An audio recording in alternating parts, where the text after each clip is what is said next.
अस्सलाम वालेकुम नाज़रीन, प्रोग्राम बिहाइंड द न्यूज़ सां गॾु मां आहियां जो मेज़बान मेराज हबीब। सिंध में ग़रीब अबोझ माण्हू अज़ाब वारी ज़िंदगी गारे थो। ऐं अफ़सोस सां चवणो थो पवे त सिंध अंदरि जेको ॾाढो सो गाबो वारे कानून ते अमल दरामद थिए पियो, बुनियादी तहफ़ुज़ ॾियणु रियासत जी ज़िम्मेवारी आहे। जिते बि हिन वक़्त ताईं नाकामी नज़र अचे थी त वेतर जॾहिं कंहिं ते ज़ुल्म थिए थो त उन वक़्तु कानून मज़लूम बदिरां ज़ालिम जो साथ ॾींदे बि नज़र अचे थो। हिन वक़्तु सिंध अंदरि नाज़िम जोखियो जे नाहक क़त्ल वारे मामले ते सख़्त कावड़ वारी लहर छायल आहे। काल्ह नाज़िम जे भाउ ऐं केस जे मुख्य फ़रियादी जे 164 वारे बयान में मुख्य जवाबदार ॼाम अब्दुल करीम जोखियो जो नालो कढण वारी ख़बर जीअं ई साम्हूं आई त सॼी सिंध मां अफ़ज़ल जोखियो ख़िलाफ़ सख़्त रद्द अमल साम्हूं आयो। तोड़े जो मक़तूल नाज़िम जी घरवारी अदी शीरीन ऐं नाज़िम जी अमड़ केस विढ़ण जो ऐलान कयो आहे, जंहिंसां सिंध लीगल एड जा वकील पिणु गॾु आहिनि ऐं कुझु ॾींहंनि में उन बाबति बाज़ाब्ता तौर ते दरख़्वास्त बि दाख़िल कराई वेंदी, जंहिंसां सॼी सिंध पिणु गॾु आहे। अदी शीरीन माई जिंदो वारो किरदारु अदा कंदी ऐं उन जी उमेद हिन वक़्तु ज़ाहिर कई पई वञे। पर जेको अफ़ज़ल जोखियो हिकु वकील जी मार्फत कयो आहे, उन ते सख़्त रद्द अमल ॾिनो पियो वञे। हर मामले ते ताक़तवर वॾेरनि बोतारनि सरदारनि खे नेठि छूट छो थी मिली वञे? उहो हिकु अहिड़ो सवाल आहे जंहिं ते सिंध अंदरि कानून जो ख़ौफ़ वहशी दरिंदनि जे दिलनि मां कढी छॾियो आहे। न सिर्फ़ एतिरो पर हिकु सिधो सओं क़त्ल थियो आहे, जंहिं बाबति ख़दशनि जो इज़हार मक़तूल अॻु ई करे चुको हो, जंहिंमें सभु साबितियूं बि मौजूदु आहिनि। उन सां गॾु क़ातिल ताक़तवर ऐं क़त्ल थींदड़ मज़लूम आहे त उन में आख़िर रियासत किरदारु अदा छो नथी करे, या रियासत खे अहिड़नि मामलनि में कहिड़ो किरदारु अदा करणु घुरिजे? पाण उन ते ॻाल्हाईंदासीं। ऐं जेके क़ानूनी झोल साम्हूं अचनि था, ॼाम करीम मक़तूल नाज़िम खे घर घुरायो हो, उन जो नालो पहिरीं एफआईआर में शामिल छो न कयो वियो? पुलिस जी कमज़ोर जांच खां वठी सबूत मिटाइण ताईं जेको किरदारु रहियो, उहो बि ज़िक्र कंदासीं। गॾोगॾु सिंध में अहिड़ा सभई केस थिया आहिनि जिन ते मुआशिरे में सख़्त कावड़ वारी लहर छाइजे थी, नेठि ताक़तवरनि सां ठाह थी वञे थो। अॼु हिकु ॿी ख़बर बि साम्हूं आई। इस्लाम कोट वेझो थरकोल ब्लॉक 2 में सिक्योरिटी गार्डन हथां तशद्दुद में मारिजी वियल दोदे भील जे वारसनि 1 करोड़ रुपयनि ऐं 5 नौकरियुनि एवज़ संदसि खून लोड़े छॾियो। जॾहिं त Sindh high court Hyderabad circuit bench में केस जी ॿुधणी दौरान दोदे भील जे भाउ जवाबदारनि जी ज़मानत बाबति दरख़्वास्त ते एतिराज़ वापसि वठी छॾिया। जॾहिं त ठाह दोदे भील जो मुफ़्त में केस विढ़ंदड़ वकील भगवान दास भील ऐं वसंत थरी पारां करायो वियो। फ़रियादी आलम भील जो इहो चवणो त वकीलनि चयो आहे त केस कमज़ोर आहे, जवाबदारनि जी ज़मानत थी वेंदी, उन खां बहितर आहे त कुझु ॾेई वठी ठाह कयो, जंहिं सबबु ठाह कयो वियो आहे। दोदो भील जे बेदर्दी सां नाक क़त्ल ते बि ज़ालिम ऐं क़ातिल आख़िर छो कामयाबु थिया? हिन वक़्तु फहमीदा सियाल जे नाक क़त्ल जंहिंमें एमपीए सिधो सो मुलविस आहे, उन्हनि जे वारसनि ते मुसलसिल दॿाउ विधो पियो वञे। मेड़मिंथ काफ़िला अचण जो सिलसिलो जारी आहे। अहिड़ा केतिरा ई वाक़िया मौजूदु आहिनि जंहिंसां हज़ारे माण्हुनि जूं इंसानियूं जानियूं बि गिड़काइजी चुकियूं आहिनि। ख़ासि तौर ते क़बाइली जहिड़नि सबबि जेके माण्हू मारिजनि था, उन ते बि नेठि ठाह करे इंसानी खून लोड़िया वेंदा आहिनि। जेको कारोबार हिन वक़्तु उत्तर सिंध में चंद वॾेरा कनि था, आख़िर हिन ज़ुल्म वहशत ऐं क़त्लनि ते कानून किथे आहे? अदालतूं किरदारु अदा छो न पियूं कनि? असेंबली में वेठल मेंबर किरदारु अदा छो न पिया कनि? ऐं ख़ासि तौर ते अदालतूं इन में किरदारु छो नथियूं अदा कनि? ऐं अहिड़नि मामलनि ते जेके वहशी दरिंदा आहिनि, जेके वॾेरा आहिनि, या जेके ताक़त रखंदड़ आहिनि, उन्हनि खे कानून खां आजो छो पियो कयो वञे? इहे सभु मामला आहिनि जिन ते अॼु पाण प्रोग्राम में ज़िक्र कंदासीं। असांखे हिन वक़्तु फ़ोन लाइन ते जॉइन कयो आहे सीनियर कानूनदान आहिनि, तजनिगार आहिनि, मोहतरम जनाब शुआब ओस्तो साहब। शुआब साहब अस्सलाम वालेकुम। वालेकुम सलाम। शाह साहब वॾी महिरबानी अवां जी प्रोग्राम में जॉइन करण जे लाइ। ॿुधाइजो ज़ाहिरा जेके मामला थियनि था ख़ासि तौर ते सिंध में असांखे जेके नज़र अचनि था, उन ते जॾहिं सिंध जो अवाम रद्द अमल ॾिए थो, केस दाख़िल थियनि था, गिरफ़्तारियूं थियनि थियूं, ऐं उन खां पोइ नेठि जेके मज़लूम आहिनि उन्हनि सां ठाह थी वञे थो, उन्हनि ज़ालिमनि जो जेके सिधनि सवनि क़त्लनि में बि मुलविस हुजनि था। और छा था सम्झो त इन में कानूनी तौर ते कानून खे कहिड़ो किरदारु अदा करणु घुरिजे? छा रियासत जी इहा ज़िम्मेवारी नाहे त न सिर्फ़ु माण्हुनि खे तहफ़ुज़ ॾियणु घुरिजे, पर जॾहिं इहे मामला थियनि था, जॾहिं नज़र अचे थो त हिकु पासे जेको ज़ालिम आहे उहो ताक़त रखंदड़ आहे, जेको मज़लूम आहे उहो कमज़ोर आहे, त उनखे बि किरदारु अदा करणु घुरिजे? साईं ॾिसो, ॻाल्हि इहा आहे त अफ़सोसनाक जेका सूरत हाल आहे त असांजी जेका रियासत आहे या जेके हुकूमतूं आहिनि, उहे बाक़ाइदे इन सॼे मामले में हिकिड़ो धुर वारो किरदारु अदा करे रहियूं आहिनि। यानी जेकॾहिं कंहिं ग़रीब शहरीअ सां को ज़ुल्म थो थिए, उनखे मारियो थो वञे या उनजी प्रॉपर्टी ते कब्ज़ो थो कयो वञे या उन सां का बि नाजाइज़ी थी थिए त उन में कानून हरकत में अचणु घुरिजे ऐं उन जेको बि जंहिं बि इहो कमु कयो आहे, जेको मुजरिम आहे, मुलज़िम आहे, उनखे सज़ा मिलणु घुरिजे। ऐं सॼी दुनिया में जेको हाणे जेके बहितरीन रियासतूं आहिनि, जेके लाइव रियासतूं आहिनि, उन्हनि में केर बि हुजे कानून सभिनी लाइ बराबरि सम्झो वेंदो आहे। तंहिंजे करे उते हिकिड़ो उसूल पैदा थियो आहे त भई कानून जी जेको बि भञकड़ी कंदो उनखे सज़ा मिलंदी। असां वटि जेको मसइलो आहे त असांजो निज़ाम जेको आहे उहो सॼो सियासी जेको असांजो ढांचो आहे उहो जुड़ियल आहे बेसिकली ताक़त जे तवाज़ुन ते, कानून जी हुकुमरानी ते कोन्हे। माना असां वटि ताक़त जा जेके मुख़्तलिफ़ जेके तवाज़ुन आहिनि या ताक़त जा मुख़्तलिफ़ जेके महवर आहिनि, उन्हनि जे मुताबिक़ माण्हुनि जी ज़िंदगी हिते या माण्हुनि खे इंसाफ़ थो मिले। असां वटि इस्टेब्लिशमेंट हिते सभ खां वधीक ताक़तवर आहे। उनखां पोइ जेके इस्टेब्लिशमेंट सां जुड़ियल आहिनि, पोइ उहे सियासतदान हुजनि, उहे कामोरा हुजनि, उहे बिज़नेसमैन हुजनि या उहे वॾेरा हुजनि या सरदार हुजनि, उन्हनि खे तहफ़ुज़ मिलियल आहे। ऐं उनखां पोइ अहिड़े तरीक़े सां तव्हां हेठि अचो त पोइ उन्हनि वॾेरनि खां पोइ वरी जेको लठ सरदारनि जा जेके ठग आहिनि, जेके उन्हनि जा क्रिमिनल्स आहिनि ऐं जेके उन्हनि जा हवारी आहिनि, उन्हनि खे बि को तहफ़ुज़ मिलियल आहे। छाकाणि त इहा हिकिड़ी पूरी हिकिड़ो पूरो जेको आहे सो लिंक आहे, हिकिड़ो पूरो जेको उन्हनि ठगनि खां शुरू थो थिए मथे ताईं वञे थो।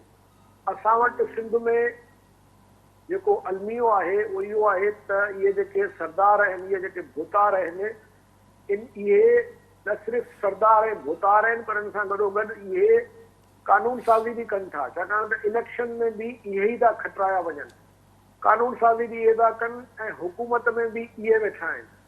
ऐं इन्हनि जे ई चवण सां अमलदारनि खे जेको आहे सो लॻायो थो वञे ऐं इहे जेके पुलिस हुजे या लोकल एडमिनिस्ट्रेशन हुजे, इहे पंहिंजी मर्ज़ीअ सां पंहिंजी ख़्वाहिशनि मुताबिक़ जेको आहे सो हुते लॻाइनि था ऑफिसरनि खे ऐं हिकिड़ी पूरी रियासत ते हिननि जो कंप्लीटली हिकिड़ो मुकमिल तौर ते कब्ज़ो आहे।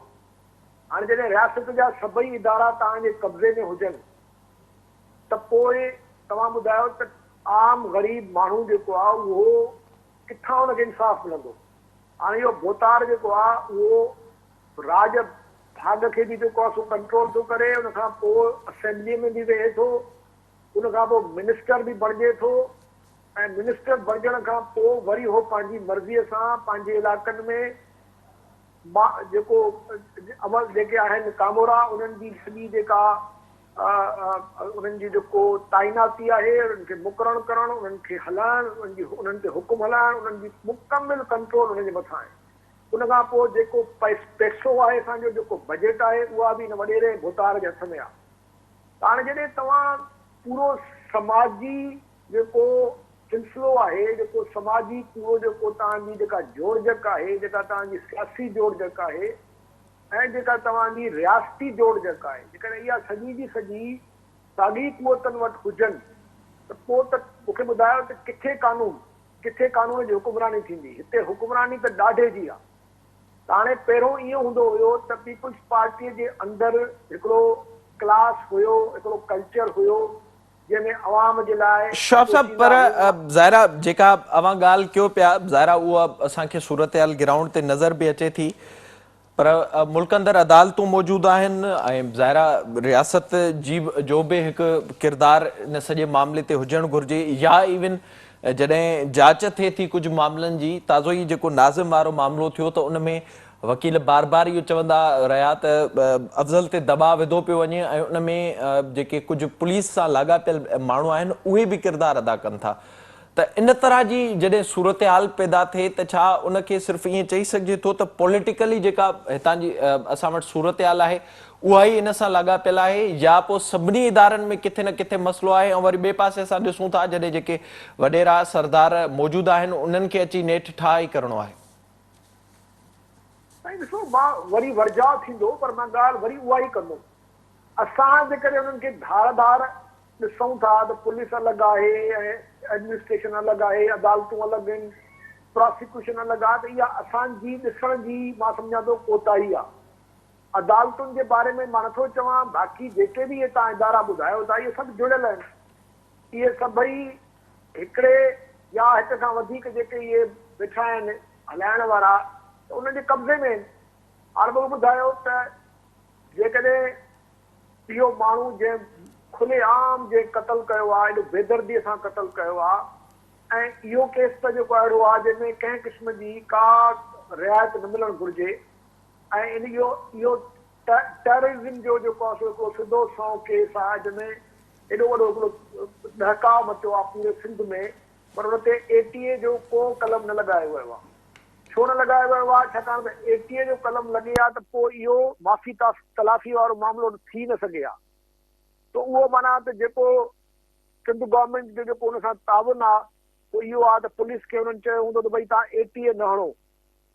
हाणे जॾहिं तव्हां ATA न हणंदव त हिन जो मतिलबु इहो आहे त तव्हां हुनखे दरवाज़ो खोले ॾिनो त भई तूं हाणे कुझु वक़्त खां पोइ पंहिंजो शुरू कर राजाणो तरीक़ो, हुन में ज़ोर ज़बरदस्ती बि, पैसा ॾोकड़ बि, जेको बि ग़रीब माण्हूअ लाइ मुसीबत हूंदी आहे उते रहण बि लोकल माण्हूअ लाइ। अफ़ज़ल जो खे जो को ॾोह कोन्हे, उहो वीचारो मजबूर आहे, उहो वीचारो मिसकिन माण्हू आहे, हुन पंहिंजो भाउ विञायो आहे, हुनजे घर में शायदि खाइण लाइ बि कुझु न हूंदो, त मां हुनखे बिल्कुलु कंहिं तरह सां बि इल्ज़ाम नथो ॾियां। हीअ सिस्टम अहिड़ो आहे जंहिंमें इहो सॼो निज़ाम जोड़ियो वियो आहे ऐं इहे जेके वाक़िया थियनि था इन्हनि वाक़ियनि जी बि हिकिड़ी सियासी अहमियत आहे। जॾहिं तव्हां अहिड़े क़िस्म जो वाक़ियो कयो था ऐं तव्हां बची था वञो त पोइ आम माण्हू अञा वधीक मायूस थो थिए, आम माण्हू पोइ अञा वधीक मजबूर थो थिए त इन्हनि ठगनि जे अॻियां जेको आहे सो वञी सरेंडर करे ऐं इहा कोशिश ई न करे त पोइ इन्हनि सां मुज़ाहिमत कजे। हज़ारनि माण्हुनि में को हिकिड़ो माण्हू पैदा थिए थो नाज़िम जोखे जहिड़ो जेको मुज़ाहिमत करण लाइ तयारु आहे ऐं उन सां हे सभु मिली पाण में ॾिसो बलोचिस्तान जा सरदार बि शामिल थी विया आहिनि। बलोचिस्तान जे सरदारनि बि जेको आहे सो हिननि जोखियुनि जी जेका मदद कई आहे। त हिननि सभिनी जो टारगेट हिकिड़ो ई आहे त भई कुझु बि थी पए त हिन सरदारी इन निज़ाम खे, हिन भोतारी निज़ाम खे कमज़ोर न आहे थियणो ॾियणो। छाकाणि त हिकिड़ो सरदार कमज़ोर थियो सभु सरदार कमज़ोर थींदा। इन करे हिननि जो हिकिड़ो मुश्तरिका मुफ़ाद आहे, हिननि सभिनी जो हिकिड़ो मुश्तरिका मुफ़ाद आहे। ऐं छाकाणि त असांजी सियासत हाणे आहे ई सरदारनि जे हथ में ऐं हिननि भोतारनि जे हथ में, तंहिंजे करे मां सम्झां थो त ख़ुदि पीपुल्स पार्टी हाणे पाण जेको आहे सो सरदारी ऐं हिन भोतारी निज़ाम जो शिकार थी आहे, हुनजे अॻियां ब्लैकमेल थींदा आहे। हे हिननि खे हाणे एॾो मज़बूत करे छॾियो आहे जो हाणे पीपुल्स पार्टी पाण इन्हनि खां सवाइ इलेक्शन खटी कोन थी सघे।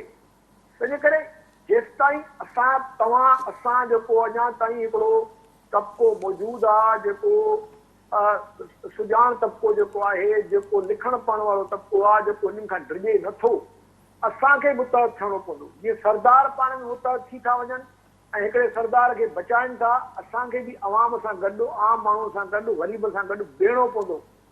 ऐं उन बीहण जो मतिलबु इहो आहे त असां बिल्कुलु सिफ़बंदी करणी पवंदी ऐं असां जेसि ताईं पीपुल्स पार्टी जे हिननि सरदारनि भोतारनि या केर बि, पीपुल्स पार्टी हुजे या GDA हुजे या जेको आहे सो PTI हुजे या MQM हुजे, भोतार या भोतार की ज़हनियत जे ख़िलाफ़ जेसि ताईं असां गॾिजी सभु हुनजी मुज़ाहिमत न कंदासीं तेसि ताईं मां सम्झां थो त इहो मामिलो अञा वधीक ख़राबु थींदो वेंदो। छाकाणि त हिननि जे लाइ हाणे आसान थी वियो आहे सिंध में सियासत करणु। भोतारनि खे मज़बूत कयो, जागीरूं ठाहे ॾेई छॾियो, SSP DC हिननि जे हवाले करे छॾियो ऐं हुन खां पोइ आराम सां इलेक्शन खटी अचो ऐं वरी पोइ 13 साल 14 साल हुकूमतूं कयो ऐं भली माण्हू वञी जनम जे तरे में पवनि, ग़रीब माण्हू छा बि करे, हुनजी कहिड़ी औकात आहे, कहिड़ी हुन वीचारे ग़रीब जी जेको आहे सो को हुनजो बुनियादी आहे, को हुनजो इंसानी हक़ आहे। उहो इंसान खे त इंसान सम्झनि ई कोन था, उहो सम्झनि था वोटर आहे, बसि हिनजी ॿी का हैसियत कोन्हे। तो हाणे हिन वक़्तु सिंध में जेको मामिलो थी वियो आहे, असां सभिनी खे हाणे सोचणु घुरिजे त हिन जा नतीजा ॾाढा ख़राबु निकिरंदा। कुझु सालनि खां पोइ मां सम्झां थो त सिंध सफ़ा ख़तमु थी चुकी आहे हाणे ई, पर कुझु सालनि खां पोइ त हिन जो को वजूद ई न रहंदो। इहे वेठा हूंदा भोतार जागीरा, इहो ई मामिलो अञा वेंदो मज़बूत थींदो। ज़ाहिर आहे जेको असांखे हिन वक़्तु सूरत हाल नज़र अचे पई। वॾी महिरबानी शुआब साहब प्रोग्राम में वक़्तु ॾियण जे लाइ। शुआब ओस्तो साहब जी राय अवां ॿुधी। ज़ाहिर आहे जेको हिन वक़्तु असांखे सिंध अंदरि सूरत हाल नज़र अचे थी त उन में किरदारु अदा करिणो पवंदो। हीउ जेको हिन वक़्तु मामिलो नज़र अचे पियो मक़तूल नाज़िम जो दोदे भील जे हवाले सां बि अॼु इहा ख़बर आई। फ़हमीदा सियाल ते बि हिन वक़्तु दॿाउ विधो पियो वञे। यकीनी तौर ते जेके वॾेरा सरदार मौजूदु आहिनि ऐं उन्हनि पंहिंजे जेको मुल्क अंदरि निज़ाम आहे उनखे एतिरो त कंट्रोल में करे छॾियो आहे जो हुननि खे कंहिं बि शइ जो हाणे ख़ौफ़ भउ नथो थिए। उहो आम माण्हू खे माण्हू ई नथा सम्झनि त उन्हनि ख़िलाफ़ु सॼी सिंध खे उथी बीहणो पवंदो ऐं कानून खे बि इन सॼे मामले ते हरकत में अचिणो पवंदो। पाण प्रोग्राम में वधीक ज़िक्र कंदासीं जेको काल्ह मामिलो साम्हूं आयो आहे TLP जे सरबराह साद रिज़वी जी आज़ादी ऐं फवाद चौधरी जेके उन ते कमेंट्स कया उन्हनि वास्ते वक़्तु आहे ब्रेक जो। असां सां गॾु हुजो।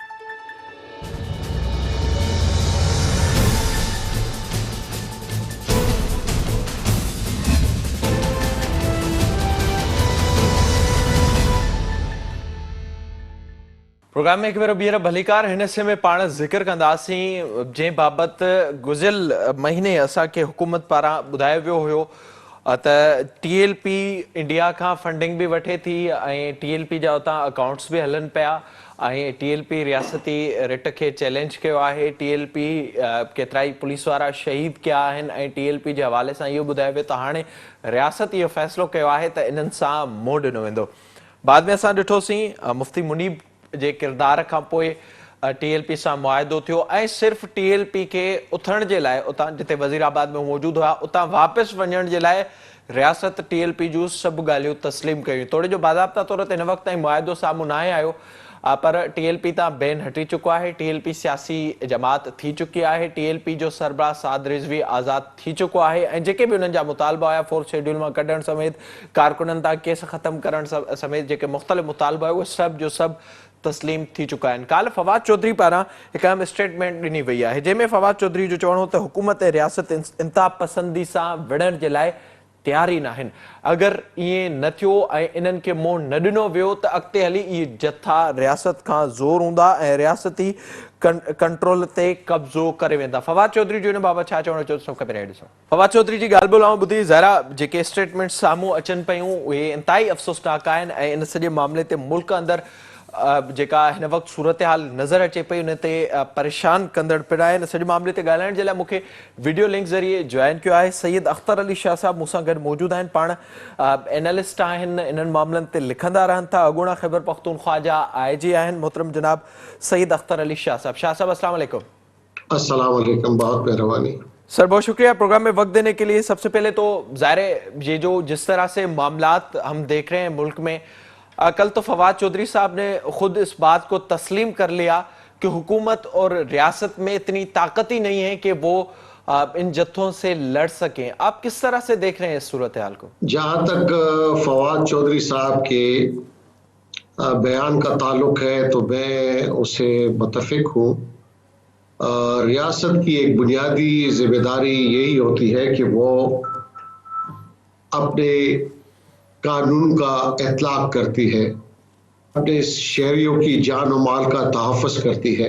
और आजकल के दौर में ख़ुसूसन जब हम गुड गवर्नेंस की बात करते हैं तो गुड गवर्नेंस की एक डिटर्मिनेशन इस बात पे भी होती है कि रियासत में ये इस्तेदाद है कि वो अपने इलाके में नॉन स्टेट एक्टर्स को ना पनपने पाए, देने पाए, और अगर कोई उसकी रेट की खिलाफ वर्जी करे तो उसके खिलाफ मुअस्सर कार्रवाई करने की पोजीशन में हो। ये गुड गवर्नेंस का एक अवलीन जुज है। और हम हमेशा ये सुनते आ रहे थे, ख़ुसूसन जब 9/11 हुआ, fragile states, failing states, collapse states और वीक स्टेट्स। तो ये वीक स्टेट्स और कोलैप्स स्टेट्स या फ्रेजाइल स्टेट्स, उस पे भी जब आप इसका एनालिसिस करते हैं तो उस पे भी यही बुनियादी बात आती है कि बुनियादी तौर पे वायलेंस का अल्टीमेट इख्तियार सिर्फ रियासत के पास होता है। ये किसी और शख्स या ग्रुप ऑफ इंडिविजुअल्स या जिसको आपने जत्थों का नाम दिया, हम इसको वायलेंट लॉर्ड स्टेट एक्टर्स भी कहते हैं, उनके पास ये नहीं होता। ये सिर्फ रियासत के इदारे, और वो इदारे कौन से हैं? वो पुलिस है। फिर अगर पुलिस कहीं सूरत हाल ऐसे आ जाए तो फिर फौज और दीगर कानून नाफिज करने वाले इदारों को in aid of civil administration बुलाया जा सकता है, और इनके पास आईन ने ये इख्तियार वायलेंस का, अगर कोई ग्रुप या शहरी कानून को अपने हाथ में ले रहा है, वो दूसरे की जान और माल को नुकसान पहुंचा रहा है, तो फिर ये इख्तियार रियासत के पास है कि वो फिर अपनी पूरी भरपूर ताकत का इस्तेमाल करे।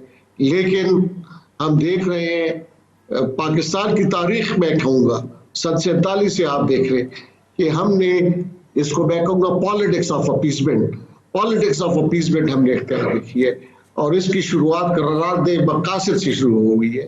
अब फिर आप देखते हैं कि बहुत पॉपुलर लीडर थे शहीद जुल्फिकार अली भुट्टो 77 की दिहाई में, और उससे पहले जब इस किस्म के यहाँ पर मुजाहरे हुए, उन्होंने भी बहुत सी कंसेशंस दी। उन्होंने जुमे की छुट्टी का ऐलान किया, उन्होंने अहमदियों को डिक्लेयर किया नॉन मुस्लिम्स, उन्होंने अल्कोहल पे पाबंदी की, हर किस्म की उन्होंने। लेकिन इसके बावजूद इस ऐसे लोगों की, इंतहा पसंदों की डिमांड ज्यादा होती गई, और अल्टीमेटली आप देख रहे हैं कि शहीद जुल्फिकार अली भुट्टो को फांसी पर चढ़ा दिया गया। अच्छा सर, इसमें शाह साहब थोड़ा सा ये बताइएगा, ज़ाहिर जो आपने सूरत हाल सामने रखी, क्या जो इस तरह की सूरत हाल हम देखते हैं, ज़ाहिर खान साहब कह चुके हैं कि हमने जिहादी भी पैदा किए और उनको ट्रेनिंग भी की, और वो फ्लोर पर ये बातें करते रहे हैं, फिर ज़ाहिर उस पर इस वक्त ये कहते हैं कि वो हमारी सबसे बड़ी गलती थी, और ऐसी गलतियां इस मुल्क में होती आई हैं। तो इस तरह के जो ग्रुप्स होते हैं, जो फिर हम वक्त आने पर उनसे फवायद हासिल करते हैं, ज़ाहिर हमने 2018 के इलेक्शन में ये देखा, नून लीग के वोट बैंक में टूट फूट आई, और इसकी वजह से नून लीग ने बहुत सी सीटें, बहुत से हलकों से नून लीग हार भी गई।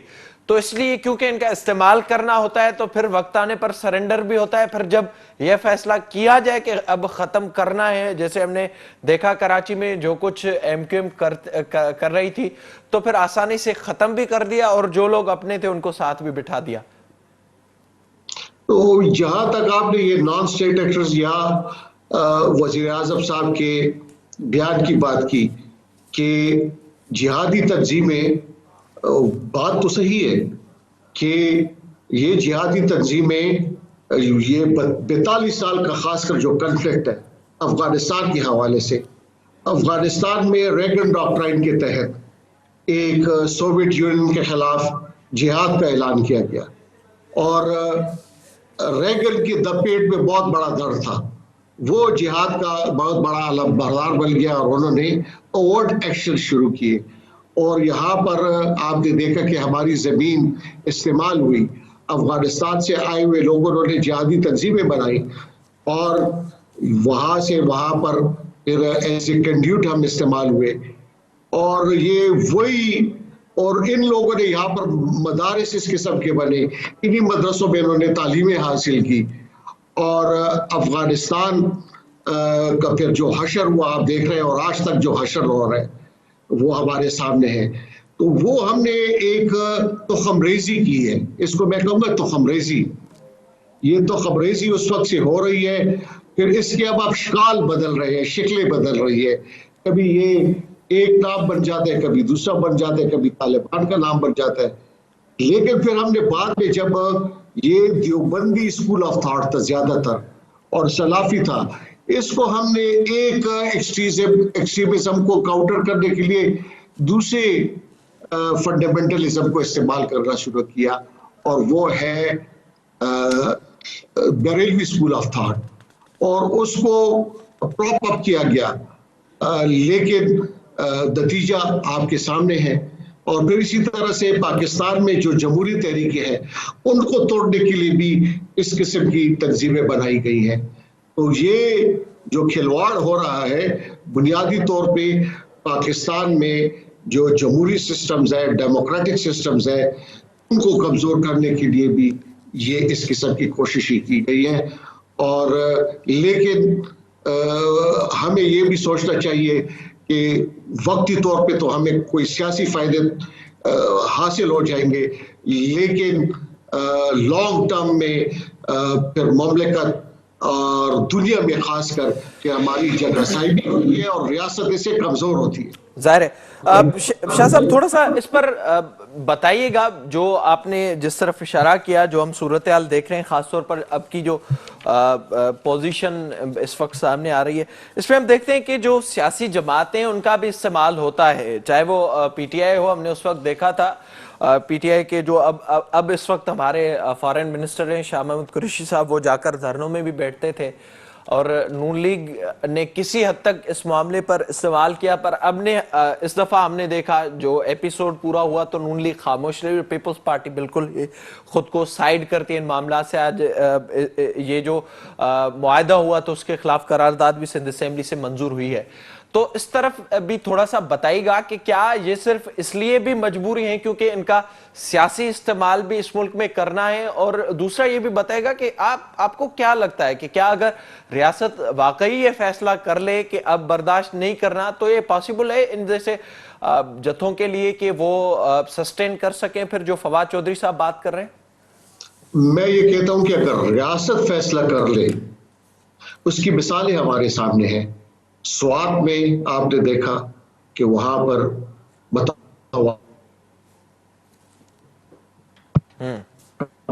और संग में है, वहां पर मताबाजी। खैबर के पहले एजेंसी थी, नॉर्थ वजीरिस्तान, साउथ वजीरिस्तान। और जब नॉर्थ वजीरिस्तान में ऑपरेशन हो रहे थे तो एक बहुत बड़ा सवालिया निशान था कि ये मदर ऑफ ऑल बैटल्स है। यहाँ पर अंग्रेज ने भी बड़ी कोशिश की, लेकिन वहां पर वो फंस जाते थे। और अगर हमने भी यहाँ पर ऑपरेशन किया तो शायद हम फंस जाएंगे। लेकिन जब अब एक तहिया कर लिया, वहां पर ऑपरेशन हुए तो उसके बड़े मस्बत नताइज भी बरामद हुए। आप देख रहे हैं कि वहां पर मतवाजी हुकूमतें खत्म हो गई और उनके नेटवर्क काफी हद तक तहस नहस हुए। और बतदरीज आप देखते हैं कि दहशतगर्दी के अदाद शुमार में बतदरीज बहुत ज्यादा कमी आई।